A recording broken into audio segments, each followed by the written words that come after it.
Bom, boa tarde, né, a todos. Queria começar dizendo que estou muito feliz de estar participando desse evento, meu primeiro evento presencial depois desse período de pandemia, né. Tenho certeza que não foi um período fácil para todos aqui. E estar aqui para poder falar um pouco de como o SEASC enfrentou, como o SEASC suportou essas demandas relacionadas à Covid no Estado, é uma grande satisfação para mim. Meu nome é Leandro Fornazier, sou engenheiro de dados do SEASC. O SEASC, para começar a contar essa história para vocês, o SEASC é a sigla para Centro de Informática e Automação do Estado de Santa Catarina. É uma empresa pública de economia mista, fundada em 1975, então a gente tem aí mais de 4 décadas de serviços prestados ao Estado. E, atualmente, a gente atua em 4 verticais de negócio, né? Nossa vertical de data center, responsável por toda a infraestrutura computacional disponibilizada aos clientes e aos órgãos do Estado. A nossa vertical de infovias, que é a nossa rede corporativa, a gente consegue chegar em todas as regiões do Estado de Santa Catarina com rede redundante, mantendo conectividade dos serviços mesmo em momentos de alguma ocorrência de rompimentos, enfim, mantendo toda a prestação de serviço para os órgãos sem impactar na prestação de serviços, obviamente, para os cidadãos, né? A vertical de software, responsável pelo desenvolvimento de soluções também para os órgãos do Estado e para as empresas do Estado de Santa Catarina, além de clientes municipais e alguns cases fora da esfera do executivo. A vertical de inteligência, que tem como objetivo, né, ou como premissa, a utilização de toda essa capacidade computacional, essa estrutura de rede e todos esses dados gerados pelas nossas aplicações para prover novos serviços, novas soluções para os clientes, para que isso se converta em políticas públicas, né, e que esses benefícios cheguem para o cidadão.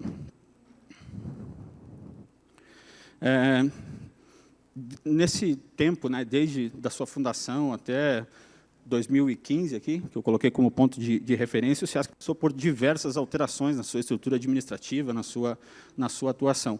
Em 2015, a gente passou por uma reforma administrativa, uma revisão do nosso planejamento estratégico, que criou as verticais que eu citei anteriormente. Uma das ações dessa revisão do planejamento estratégico foi a tentativa de melhorar a percepção que os clientes tinham com relação à nossa prestação de serviço. Insatisfação dos clientes com a forma como a gente entregava nossos serviços, o quanto a gente tinha disponibilidade de mão de obra, de prazos, enfim. E aí, essa iniciativa, a partir disso, a gente começou uma consultoria, um treinamento das equipes em métodos ágeis de desenvolvimento, e muito provocado pela vertical de software, né? Nessa mudança de percepção, a grande reclamação dos clientes, como eu falei, era a questão de entregas, né? A gente não conseguia dar uma vazão para a demanda, gerando diversos conflitos entre empresa e clientes e uma frustração geral nas equipes, porque a gente sabia que a gente trabalhava muito, a gente tinha muita dedicação aplicada às nossas soluções, mas também a gente não conseguia mostrar isso para os nossos clientes. E eu acho que essa foi o começo, né, das nossas consultorias e dos nossos treinamentos em métodos ágeis, que foi a questão de dar visibilidade para aquilo que a gente estava fazendo. Nem mesmo a gente tinha percepção do quanto a gente trabalhava, do quanto a gente entregava e aonde estavam focados os nossos esforços para atender os nossos clientes, né? E aí, como que a gente faz? Uma empresa pública, ela não tem a capacidade de contratação de pessoal, até um tempo atrás, nem de terceirização dos serviços. Então, você não tem como aumentar equipes de acordo com projetos, né, como a gente atua aí no mercado privado. Então, você tem que olhar para dentro de casa e tentar resolver os problemas da melhor maneira possível, né? E aí, nesse processo de identificação de demandas, de mapeamento e visibilidade, a gente chegou em números bastante impactantes, né, com relação ao quanto os nossos times gastavam de tempo e de esforço para demandas de extração de dados por necessidade dos órgãos do Estado, seja por questões legais, seja por questões, demandas judiciais, demandas de gestão, demanda de compartilhamento de dados entre os órgãos. Até bem pouco tempo atrás, para um órgão do Estado acessar um dado de outro órgão do Estado, tudo dentro da esfera do Executivo, necessitava de instrumentos extremamente burocráticos, né? Que eram os chamados acordos de cooperação técnica. Você dizia lá, eu quero acessar a tabela tal, eu quero acessar o campo tal, e tais campos de uma determinada tabela, e aquilo percorria instâncias jurídicas, administrativas, dentro dos órgãos, até chegar na área de tecnologia, até chegar no CIASC, em muitos casos, né? Isso era extremamente moroso. E quando chegava para a equipe do CIASC, essas demandas de extração de dados, elas concorriam com as demandas de desenvolvimento de sistemas. A gente tinha que continuar entregando as funcionalidades do órgão que a gente tinha contrato e tinha que entregar também a extração de dados para o outro órgão, né, que estava demandando uma determinada extração para projetos de BI, enfim, para análise e tudo mais. Então, isso gerava, além desse problema de entregas e celeridade nas nossas entregas, a gente tinha, para um determinado assunto, a gente tinha uma infinidade de extrações, né? A gente não conseguia nem manter o que a gente tinha de extrações de dados para os clientes. Dados extremamente descentralizados, né? Esse processo todo burocrático. Quando a gente tinha um caminho feliz, digamos assim, de que o acordo de cooperação foi bem montado, o mapeamento dos requisitos foi ok, aí é show de bola. A gente entregava, passava para frente e a coisa acontecia normalmente. Mas e quando isso não acontecia, né? Tinha que voltar o caminho, né? Já tem que voltar lá, alterar o acordo de cooperação, fazer toda a parte jurídica novamente, enfim, todos os acordos, toda a documentação, volta para a extração, implementa e entrega. Processo, então, de muito retrabalho. Não era raro, obviamente, né, quando você tem um cenário desses, você ter resultados divergentes entre as diversas extrações que a gente tinha. Não era raro de chegar para um determinado, para um gestor, duas informações completamente divergentes saindo da mesma fonte de dados implementado pela mesma equipe. Isso não era muito raro de acontecer. E isso, obviamente, né, acabava impactando nos projetos que os outros órgãos contratavam. Os projetos de BI contratados, por exemplo, por uma secretaria, não conseguiam avançar, os contratos venciam, as empresas não conseguiam concluir os projetos, e aquele dinheiro a gente não conseguia recuperar, né? Além, obviamente, da questão dos riscos, né?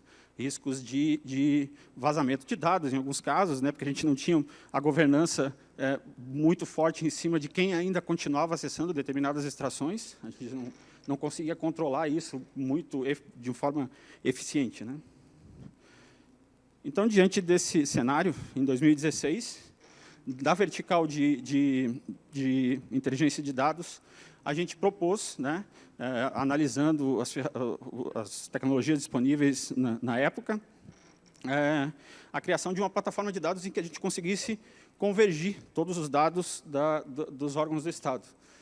E partindo de algumas premissas, a gente precisava ter a completude dos dados, não mais extrações específicas, então a gente ia trabalhar com os dados mais granulares possível e com a maior diversidade de variáveis, né? Essa infraestrutura precisava ser compatível com as ferramentas de mercado, a gente precisava que qualquer ferramenta pudesse conectar na nossa plataforma e conseguisse entregar o dado que o gestor precisava, ou para os técnicos dos órgãos do governo. Obviamente, precisava ser fácil a interpretação daquele dado. A gente tinha que fornecer um dado que qualquer técnico, independente de ter conhecimento ou não de tecnologia, conseguisse interpretar e gerar a informação que ele necessitava. A questão do compartilhamento, ela era necessária justamente para tirar o peso do CIASC em cima dessa gestão de quem acessa o quê, e o CIASC ficava no centro dessa discussão, né, entre o que é prioridade para um órgão, o que é prioridade para o outro órgão. E, obviamente, para trazer essa tranquilidade para o órgão, a questão da segurança e da auditoria dos acessos a esses dados. E qual foi a estratégia que a gente adotou, né? Desculpa, acabei não citando, a plataforma, a gente denominou de plataforma Boa Vista. Ela é uma referência ao nosso ponto geográfico mais alto aqui do estado, o Morro da Boa Vista, aqui entre Urubici e Rancho Queimado. Não é nenhuma referência a outras empresas que se chamam Boa Vista, né? Então, é uma referência geográfica nossa. Justamente para trazer essa visão ampla do estado, a gente quis remeter a isso, né? E como era uma proposta do CIASC, a gente precisava definir um nome para que os clientes começassem a entender qual era a proposta e começassem a ver que aquele projeto tinha uma entrega de valor importante para os órgãos. A gente começou, então, atacamos, no primeiro momento, os dados mais críticos e de maior interesse desses órgãos, parte orçamentária, financeira, folha de pagamento. Trabalhamos com essas informações, com uma atuação muito forte da nossa equipe de marketing, em cima desse nome, né? Chamávamos os técnicos dos órgãos para fazer treinamentos no CIASC, adotamos algumas... Opa, isso. Adotamos algumas ferramentas de visualização de dados para fazer o treinamento e para que eles conseguissem interpretar esse dado da melhor maneira. Além disso, toda oportunidade que a gente apresentava em congressos e encontros, enfim, eventos. E publicações, a gente tem publicações premiadas em congressos internacionais.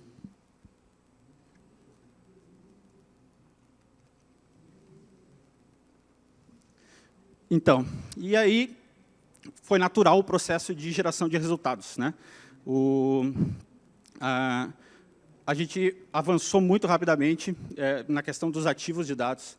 Então, a gente tem dados hoje de Secretaria da Saúde, Secretaria da Fazenda, Secretaria de Administração, Administração Prisional, Educação, com esses dados sendo compartilhados pelos próprios técnicos, sem a necessidade de uma intervenção do CIASC.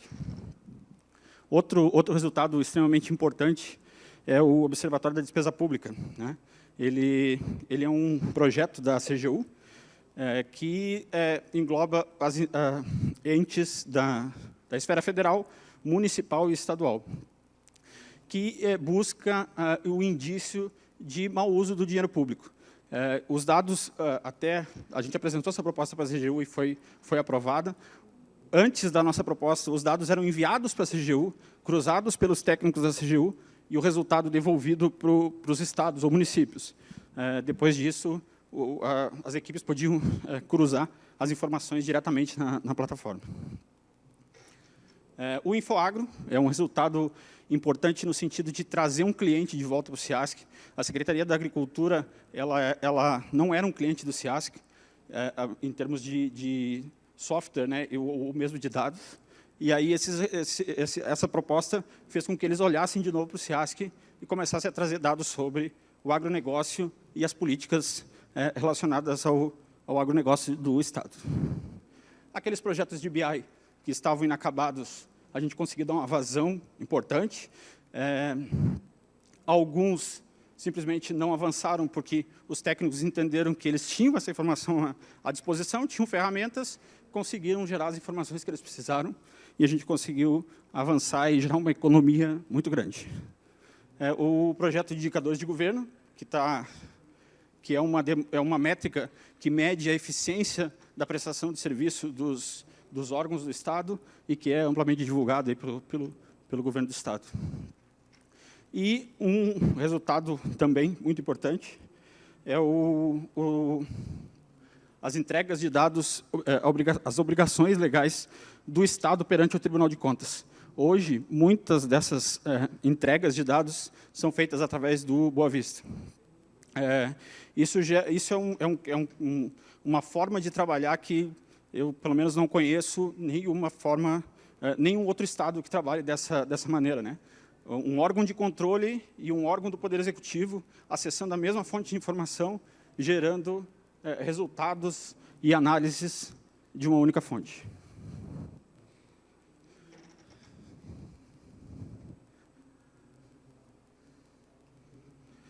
E aí, 2020, vem uma pandemia, né? Agora que vai começar a palestra, né? Em 2020, a gente tem uma pandemia. Uma das primeiras ações do governo do Estado foi a criação do NID, né, do Núcleo Intersetorial de Inteligência de Dados. Esse núcleo era composto, né, depois foram se agregando outros órgãos, mas pela Secretaria de Administração, pela Controladoria Geral do Estado, pela Secretaria de Estado da Saúde e pela SECOM, pela Secretaria Executiva de Comunicação, pelo CIASC e por voluntários. Esses voluntários eram empresas, grupos de pesquisadores, academia. A gente teve um momento no início da pandemia em que todo mundo queria ajudar de alguma maneira, né? As empresas preocupadas, obviamente, com várias questões econômicas, enfim, e também com a questão da saúde. Então, a gente recebeu muita demanda e muita colaboração, digamos assim, de empresas tentando ajudar com algum tipo de solução. E aí, quais foram os desafios nesse ano de 2020? Né? O primeiro deles, né, a gente estava tratando de um assunto completamente desconhecido, inclusive para nós, do CIASC. A gente não tinha, não sei se vocês puderam perceber ali no slide anterior, a Secretaria da Saúde ela não era um cliente do CIASC, ela é um cliente do CIASC apenas na parte de infraestrutura, ali, de rede e de data center, mas a parte de software, eles têm um desenvolvimento próprio, empresas terceirizadas, enfim. A gente não tinha essa relação próxima com o negócio da Secretaria da Saúde. E isso era gerou uma dificuldade muito grande nesse momento, né, para os técnicos. Né. Além disso, como é que a gente faz a gestão das expectativas de cada um desses atores que estavam envolvidos no processo, né? Como é que a gente atende a expectativa de uma empresa, de um pesquisador, dos órgãos do governo, da imprensa, que demandava muita solicitação de informação a respeito do impacto da pandemia. Nesse momento, a gente pegou um pouco do nosso aprendizado, dos métodos ágeis ali, das consultorias que a gente tinha, que a gente promoveu, como é que a gente poderia organizar, né, tentar entender essas demandas e tentar organizar e manter a questão da prioridade em o que a gente ia atuar num primeiro momento. Né? E aí foi muito interessante, a gente entendeu naquele momento que era a forma mais fácil, diferente da consultoria que aconteceu com os nossos times. Nessa, a gente não tinha o tempo de mostrar para o cliente o que a gente estava fazendo, tentar engajar o cliente, que ele entendesse como é que era uma questão de priorização, de definir qual era o melhor entregável, enfim, a gente não tinha tempo para fazer isso. Né? Então, a gente montou um Kanban, bem básico, não nos preocupamos muito com a questão metodológica, enfim, a gente queria mais era passar uma mensagem e fazer com que a questão da priorização fosse importante para a gente entregar. E esse Kanban nos orientou durante os primeiros dias dessa iteração entre todos esses atores. Né? Então, a gente tinha lá raias de o que era sugestões, de o que era de backlog, né? o que a gente tinha algum impeditivo, o que a gente tinha de coisas em andamento. E os secretários, alguns secretários de Estado, participavam dessas reuniões diariamente com a gente para definir, para manter o foco das entregas que a gente precisava fazer. Obviamente, as demandas sempre chegavam primeiro para eles. Né? Então, eles conseguiram dar esse direcionamento, manter essa cadência. E aí, a coisa fluiu. Assim, a gente entrou em home office, né, no dia 18 de março. Não sei se para vocês foi muito diferente disso. No dia 23, a gente teve a primeira reunião, né, com os órgãos e essa dinâmica do núcleo. E no dia 27 de março, a gente tem a primeira publicação dos dados do GAL, né, que é o Gestão de Análises Laboratoriais, alguma coisa nesse sentido aí, que é o sistema de gestão do Laboratório Central do Estado, onde todas as demandas de exames chegavam naquele momento. Ele era o principal sistema, porque os laboratórios privados ainda não faziam testes de PCR, Covid, isso só acontecia nos laboratórios públicos. Nem os sistemas do GAL estavam preparados para atender demandas de PCR para Covid. Então, foi um processo de adaptação do sistema em termos de processo e da gente conhecer como é que aquilo funcionava, enfim, para poder extrair esse dado e começar a montar os primeiros painéis, as primeiras análises. Aí, ao longo dos primeiros 30, 40 dias, a gente já tinha o ESUS, o CIVEP, o GAL continuava, né? Aí os laboratórios privados já começaram também a fazer exames. Através do SC Digital, que é uma plataforma de serviços do Estado, os laboratórios privados começaram a submeter os resultados para que eles fossem também computados, né, como casos positivos, ou não, enfim, né, resultados de exames. E cada um desses sistemas ele trata de um determinado assunto, né? Por exemplo, o ESUS ele trata de notificações. O paciente, né, o cidadão procura uma unidade de saúde, faz alguns exames, enfim, e é notificado o caso dele. Caso ele vá para uma internação, evolua para uma internação, ele entra numa notificação do CIVEP. E aí ali tem um acompanhamento, se ele teve cura ou se ele foi a óbito, né? E como eu já falei, os laboratórios privados. Desse conjunto de sistemas, a gente gerou um registro para cada paciente. Então, em nenhum registro você tinha a história, ou você tem a história completa do paciente. Quando ele foi notificado, quando o caso dele foi comunicado, quando ele fez o exame, quando ele evoluiu a óbito ou a cura, né? E começamos a gerar os primeiros painéis de casos. A gente tem os painéis públicos publicados até hoje aí no coronavírus.sc.gov.br. Vocês vão ver muito material. Um desafio grande foi a questão de eliminação de duplicidades que a gente tinha. Esses sistemas eles não se falam, eles são sistemas completamente independentes. Então, você tem que fazer a integração desses sistemas através de nome da pessoa, nome da mãe e data de nascimento. E aqui, a gente sabe, né, a gente trabalha com isso, quando o usuário começa a fazer cadastro, sai qualquer coisa, né? Então, era CPF no lugar do nome, enfim, a gente conseguiu nomes escritos muito próximos, né, mudando um pouquinho a grafia dos nomes. A gente conseguiu aplicar algoritmos que identificavam essas duplicidades, devolvia essa duplicidade para a Secretaria da Saúde e a Secretaria validava, excluía o registro que era duplicado e a gente conseguiu fazer com que a gente chegasse o mais próximo possível do número real de casos, né? Então, a partir desse registro completo das informações e para atender a demanda daqueles atores que eu citei, que são as empresas, são os pesquisadores e o público em geral e a própria imprensa, enfim, a gente publicou os dados abertos. A gente excluiu os nomes das pessoas, anonimizamos esse dado e disponibilizamos a mesma fonte de dados que a gente acessa internamente, né, identificando os pacientes.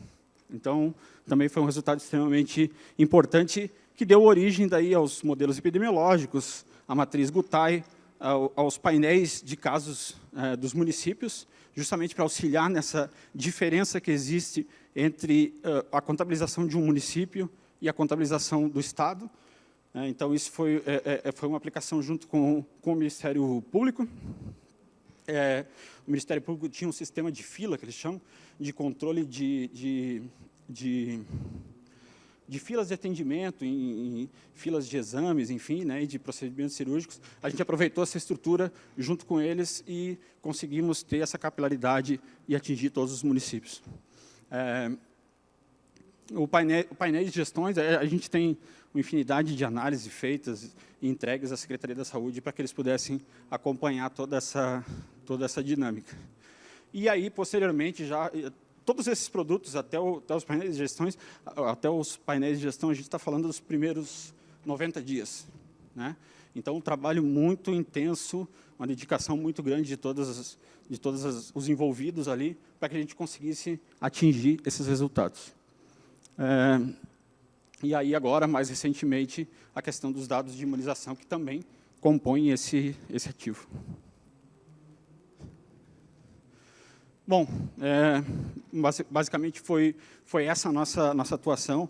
Cada um daqueles assuntos ele é extremamente denso, né? Se a gente entrar na parte de engenharia de dados, a gente tem muita coisa para explorar. Eu acho que o ganho que a gente teve, falando especificamente da trilha, foi essa expertise, né, de tentar transformar e dar essa visibilidade do que a gente precisava efetivamente atacar junto com os órgãos e manter essa prioridade, porque o momento era de crise, né, e de urgência. A gente espera que, assim como a gente vem evoluindo desde 2016, quando a gente apresentou, que as coisas continuem a evoluir, que a gente tenha cada vez mais dados, que a gente gere mais produtos. Apresentar isso aqui para a gente, como empregado público, é uma obrigação, né? É só desse jeito que vocês ficam sabendo como a gente atua, e podem fiscalizar, podem cobrar e podem nos ajudar para que projetos como esse se consolidem cada vez mais. A gente falou, então, aqui desde 75 até essa ideia de planejamento e futuro.